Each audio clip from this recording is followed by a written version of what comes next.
मैं बता रही हूँ कि ये जो आप लोगों ने अभी मैं कुछ थंबनेल्स बताती हूँ पढ़ के।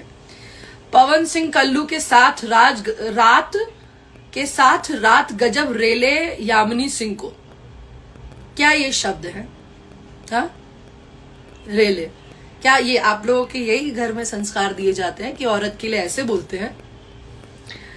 फिर है पवन सिंह के साथ कल्लू, यामिनी और शालिनी एक जबरदस्त गर्दा मचाए और इस पे छोड़ के जात बोलू होलिया में इलाका खेसारी का धमाका पवन कल्लू यामिनी का। चलो ये तो भी it's okay, it's a good one. आप लोग ये जो भी हैं उनके लिए टकाटक भोजपुरी म्यूजिक है, ये अच्छे हैं। आप लोग इनको सब्सक्राइब करें, फॉलो करें, ये अच्छे इंसान हैं अगर इन्होंने कुछ गलत नहीं लिखा होगा तो।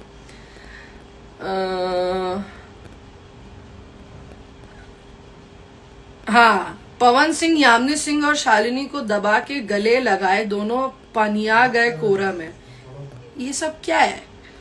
हाँ, ये सब सिखाया जाता है आपको आपके घर में? हाँ, देखिए जो उस शो में हुआ वो आप डाले कि हम लोग अच्छे से डांस किए, ये सब हुआ।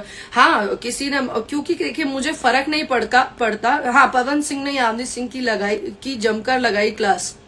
आप थे उसमें स्टूडेंट?